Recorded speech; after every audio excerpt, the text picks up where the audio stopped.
अस्सलामुअलैकुम students, this is Mohammad Suleman और इस वीडियो के अंदर जो है मैं आपको अनीस हुसैन कोचिंग सेंटर के मैट्रिक क्लास की जो है फिजिक्स के एमसीक्यू सॉल्व करवाने वाला हूँ।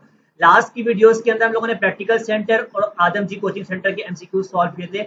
जिन बच्चों ने अभी तक वो वीडियो नहीं देखी उसका लिंक जो है मैं आपको डिस्क्रिप्शन में दूंगा, आप उसको जो है एक दफा लाजमी देखें। आपके पास फर्स्ट एमसीक्यूज क्या है कि आपको यूरेनियम का आइसोटोप्स दिया हुआ है और आपको नंबर ऑफ न्यूट्रॉन कैलकुलेट करने। इसको यहाँ पर समझ लो एमसीक्यूज को, ये चेंज होके भी आ सकता है आपके पास, सही है क्या? जो आपके पास ऊपर लिखा होता है ये आपके पास एटॉमिक मास कहलाता है, सही है। और नीचे जो आपके पास होता है ये आपके पास ये क्या आता है, एटॉमिक नंबर कहलाता है।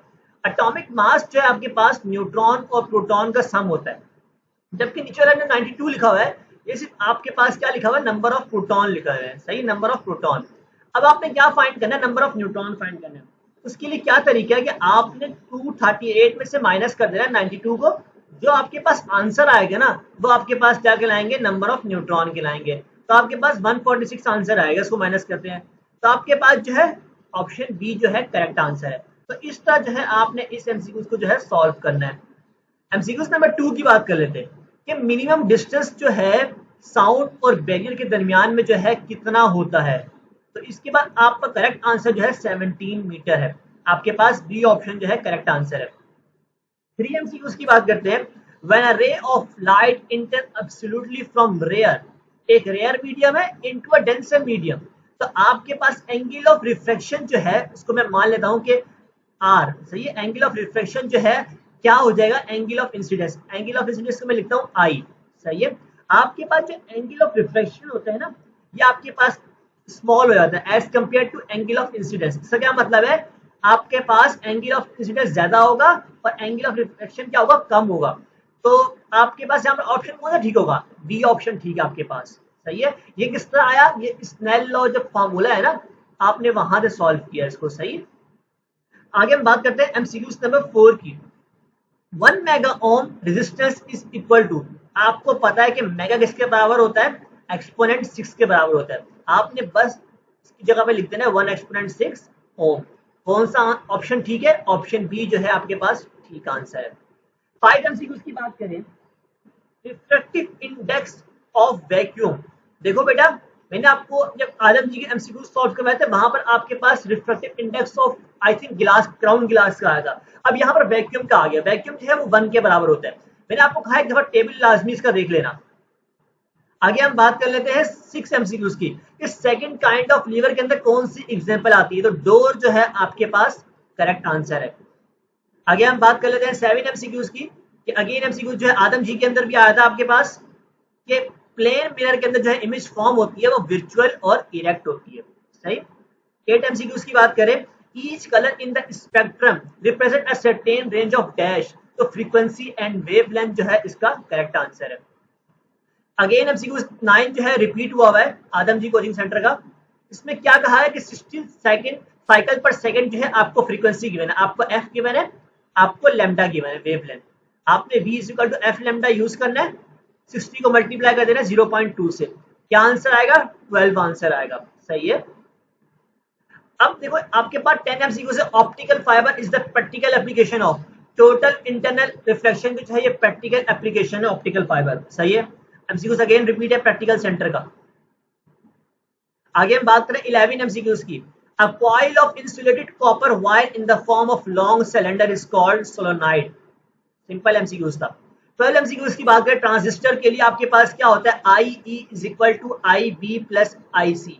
IE क्या है, आपके पास करंट ऑफ इमिटर होता है, सही है। ये आपके पास बेस करंट होता है और ये आपके पास कलेक्टर करंट होता है। आपके पास जो है सी ऑप्शन जो है करेक्ट आंसर है। आगे आपके पास 13 एमसीक्यू से अगेन एमसीक्यू रिपीट हुआ है आदम जी कोचिंग सेंटर का।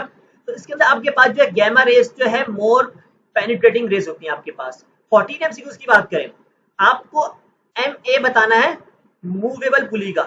देखो बेटा आपके पास यहाँ पर सवाल इस तरह से आ सकता है कि भाई फिक्स पुली है, तो फिक्स पुली का आपके पास मैकेनिकल एडवांटेज क्या होता है, 1 के बराबर होता है। लेकिन मूवेबल पुली के अंदर क्या होता है आपके पास, 2 के बराबर होते हैं। तो आपके पास ऑप्शन बी जो है करेक्ट आंसर है। मैंने आपको दोनों तरीके बता दिए, सही है।